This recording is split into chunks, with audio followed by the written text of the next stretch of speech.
The better prepared and fitter you are, the better and safer driver you're likely to be. So personal preparation for rallying is important. Fitness will aid stamina and concentration, while if you're trying to improve power to weight, it may be easier and cheaper to take weight off round your waist than off your car. It's compulsory to have a medical to get a competition license in many countries. An eye test and a colour blindness check can also be part of the medical. Wearing glasses, ideally with plastic lenses or contact lenses, preferably soft ones, will not be a bar to competing. A disability may not be a bar to rallying either. Your national governing body will be able to advise you. Keep in mind that motorsport can be noisy, and noise can damage your hearing permanently, so use proper ear protection. Follow your doctor's advice on medical matters. If you get ill after passing a medical, then you must declare it, otherwise you could be a danger to yourself and others. As you could if you compete when feeling seriously below par for any reason. If you take medication, including over-the-counter remedies, then be sure to declare this. No alcohol or performance-enhancing drugs should be taken while competing. Other drugs? Well, the sport follows the list used by the World Anti-Doping Agency, and the only drugs acceptable are those on that list. If in any doubt, ask rather than risk being thrown out of an event. Make sure your co-driver is aware of your medical condition and that you know theirs, and consider putting any medical details on, say, a bracelet. But note, this is the only time to wear jewellery when competing.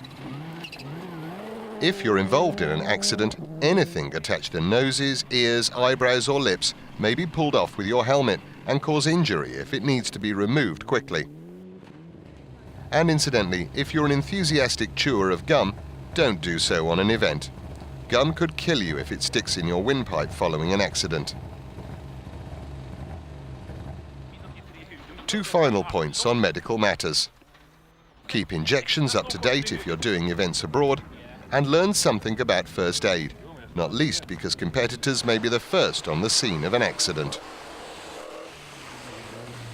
There's not much advice a film can give about your mental preparation for a rally. Obviously, try to eat and sleep well, although the latter may not be easy if you're nervous before a big event. As a general rule, eat little and often rather than filling up on calories and liquids just before competing.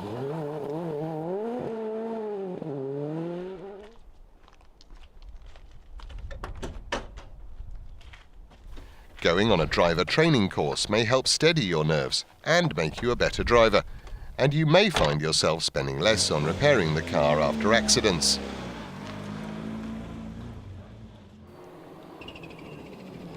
Having realistic aims may help reduce stress, and if, for instance, it's a constant struggle to cope with finance, then perhaps consider dropping a category to cut costs. Finally, on mental preparation, marshalling on or helping organise rallies may give you a broader insight into the sport.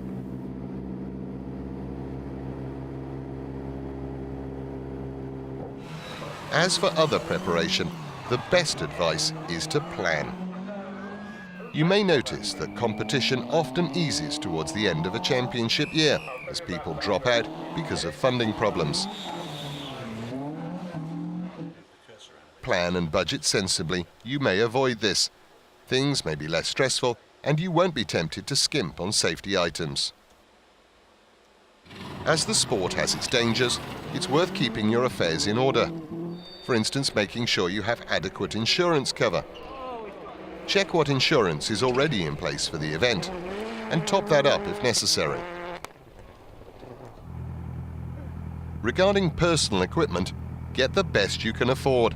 It's your body it will be protecting.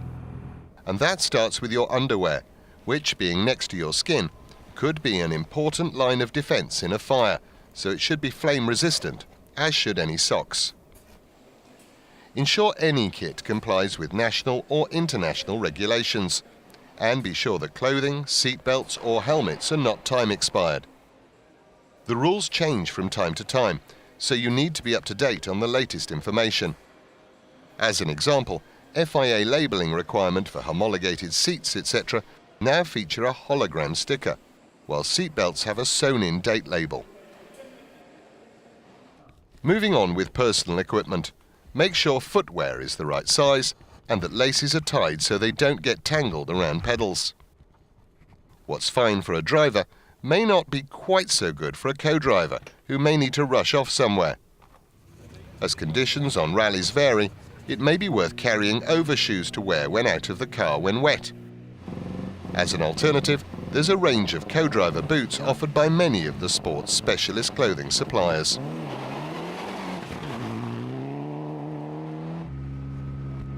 Gloves should be flame resistant, of course. For some events, it will be wise to have a rally jacket to keep you warm at, say, service areas. And take a hat too, because 30% of heat lost from the body is through the head. Hypothermia won't improve your championship chances, so if necessary, take a thermal blanket too. If you carry waterproofs to protect against rain, keep in mind that some are less flame resistant than others. Wear your own equipment, not borrowed items, when it comes to things like helmets and overalls. You may not know the history of borrowed ones, such as the number of washes that overalls have had that may have reduced the fireproofing. Make sure overalls fit correctly and snugly around the neck, wrist and ankles. Keep them clean. Overalls smeared with engine oil may not offer much protection in the event of a fire. Your helmet needs to be a good fit. Never wear a helmet that's not your size or that needs extra padding to make it fit. The same size helmet from different manufacturers may not always fit you in the same way, so always try before you buy. Always make sure the chin strap is tight to minimize the risk of the helmet coming off in an accident. Don't drill holes in a helmet, and if decorating one, only use the maker's certified paints. The wrong sort could weaken the shell. Decals too may affect a helmet's integrity. Look after your helmet. Keep it in a bag when not in use, preferably not in a garage environment. If you drop a helmet, then it may be unsafe since the interior layers may deform even if the outer layer appears fine. The same applies if you knock a helmet during an incident. In fact, if your helmet has suffered any sort of impact or has abrasion damage, consider replacing it. It's a good idea to renew your helmet from time to time anyway, rather than cling on to an old favourite that might not be giving you the best protection. If using a frontal head restraint, or FHR, often referred to as a HANS head and neck support, although that in fact is a brand name, ensure it's the correct one for you, as there are several different sizes and angle combinations. The restraint, seat and helmet need to be compatible. The frontal head restraint that's correct for you in one car may not be so in another. As with any safety equipment, the installation, condition and use need to be correct for it to provide maximum protection. Guidance on the selection and use of frontal head restraint can be found on FIA.com. Good equipment won't be cheap, so it's worth looking after it and checking and cleaning it before putting it away after a rally. On many events, co-drivers may almost be office managers, looking after documentation and so on, perhaps even checking that the driver has a supply of his favourite chocolate biscuits. Then on an event, a co-driver can sometimes play a very important safety role, by perhaps urging caution if driving becomes too aggressive for the conditions. The co-driver needs to be comfortable, so consult him or her over a footrest and where to use non-slip materials. Clear communication between driver and co-driver is vital for both speed and safety, so a good intercom system is important. Make sure it is fitted correctly in the helmet. Keep in mind that one can play a part in protecting against the risks to hearing caused by noise in motorsport. Volume adjustable systems are best. Moving on to car preparation, safety starts before the event, in the garage or workshop. Don't work under an unsupported car. Do protect your eyes and ears when necessary, and have a first aid kit to hand. Consider keeping the car on stands during a layoff. Deflating tyres can weaken sidewalls, and remember that the rubber compound of old tyres progressively hardens with age. Even if the tread looks good, they will lose their competitive edge, especially on tarmac. Know the regulations for the event and for your car, and plan the work so that, for instance, long lead items are ordered in good time. Planning may also avoid a last-minute rush, which could lead to mistakes and cause safety problems. Talk to people who've prepared your make of car before, and keep records. While stripping a car may be relatively simple, putting the bits together again may be a lot easier if you've labelled things and taken photographs of tricky areas. Above all, always assume that preparation work will probably take twice as long and cost twice as much as you expected, so build a healthy contingency sum into your budget. With safety in mind, pay careful attention to seats, seat belts, roll cages, onboard fire extinguishing systems, as well as things to be carried like SOS signs, warning triangles, etc. It's worth having your own checklist for such items. Other points to bear in mind when preparing a rally car. Does the roll cage meet the regulations? It must. On some events you may be asked for a manufacturer's certificate. Check that there's no sign of previous accident damage or of old welding indicating a repair. Are the tubes welded with welds of good quality? Check that the bends have not caused the tube to be ovalized or rippled. On older cars, look for cracks and corrosion and make sure padding is not hiding a defect. Use the correct size and quality of mounting plates and bolts, and make sure all bolts are tightened. Check if the fuel tank needs to be in date before you travel. Even if it doesn't, it's still worth inspecting it regularly for damage. The tank has a breather pipe on it, which must be kept clear at all times for performance reasons. It should also have a non-return valve or rollover pipe fitted. Make sure this is correctly routed. Wiring harnesses are not regularly removed, but it's worth ensuring there's no chafing at bulkhead holes or in any other awkward-to-see areas. Fire extinguisher pull cables should be cleaned and oiled regularly, and the electrical triggering system tested. Safety film may be required for all glass. Are the seats required to be FIA homologated, and if so, are they in date? Check for signs of cracking. Composite seats may crack on the sides at waist height, anywhere on the edges, around mounting points and across the backrest at shoulder blade height. Tubular seats generally crack in similar areas, normally in the weld zone, and watch out for corrosion. Seats should be secured with suitable fixings and proper brackets, preferably not homemade and not of the sliding type. Only use FIA homologated seatbelts and never buy second-hand. You may not know where they've been. Make sure seatbelts are correctly installed with adequate mounting plate reinforcements.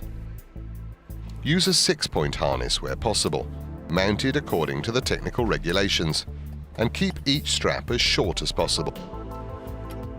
Check that the straps are free of nicks and abrasion damage, and that adjusters are not pulling against seats where straps pass through apertures. Check that the release buckle is working smoothly, and that any metalwork on the straps is not distorted or cracked. International events, and some national ones, will require a seatbelt cutter to be fixed to the outside of each seat. Don't let belts become scruffy, not least because you could be thrown out by the scrutineers. And of course, know how to release the belts, remembering to do so only when the car has come to a stop. You may be doing this when upside down. As you near the end of the car's preparation, aim to keep the cabin tidy. Look for any corners and edges where your head, hands and legs might make contact, and round them off or pad them with appropriate energy-absorbing material. Pad anything that's sharp, and don't just think fore and aft. Consider possible injury if the car slides sideways into a tree. Strap things down so they don't dangerously fly around the car in an accident. It follows that in-car cameras should not just be on suction mounts. Think too about the stowage of heavier items, particularly in the boot and near the fuel tank. If a wheel brace breaks loose, it could puncture a tank. Make sure your SOS board and first aid kit are readily and obviously accessible. You might need someone else to get at them for you. When the car's finally prepared, don't rush off to test it without thinking of safety while doing so.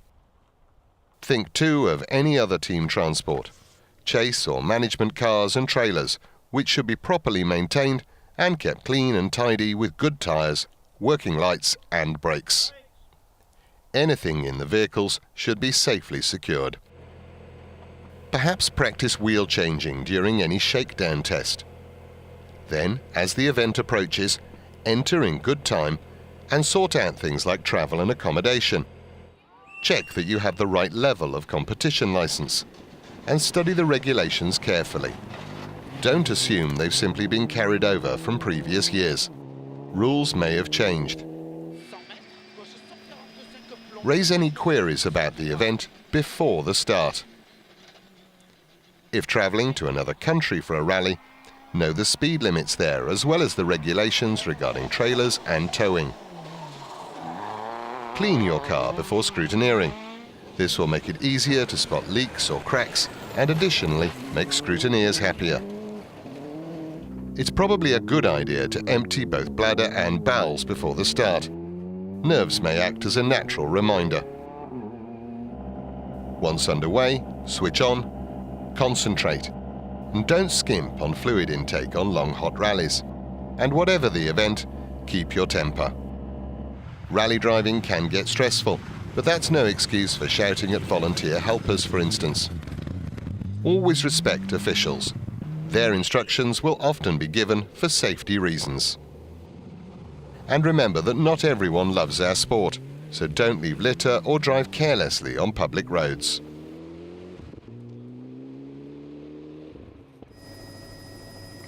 Accidents. Well, it's tempting to think they only happen to other people. Not so. They can happen to you. Should you have one and remain conscious, try to stay calm. Above all, beware of leaping out of the car straight into the path of another car. Display OK boards and warning triangles if appropriate, while if you retire from a rally and decide to leave a stage, make sure the organisers are aware of your action and that you're OK. Unnecessary searches and worry may otherwise occur. On special stage rallies, co-drivers should note and highlight in the road book the location of organisers' radio points. After even a minor accident, a doctor may ask you to go back for a checkup. Do so, it will be for your benefit. After the rally is over, know the protest procedure, but don't rush to use it. Try to resolve problems more amicably first. Thank organisers and marshals, then have a debrief with your co-driver and any support staff to consider how to do better next time. And finally, keep records that you can refer to if you do the event again. The better prepared you are, the more successful and safe you're likely to be. Enjoy your rallying.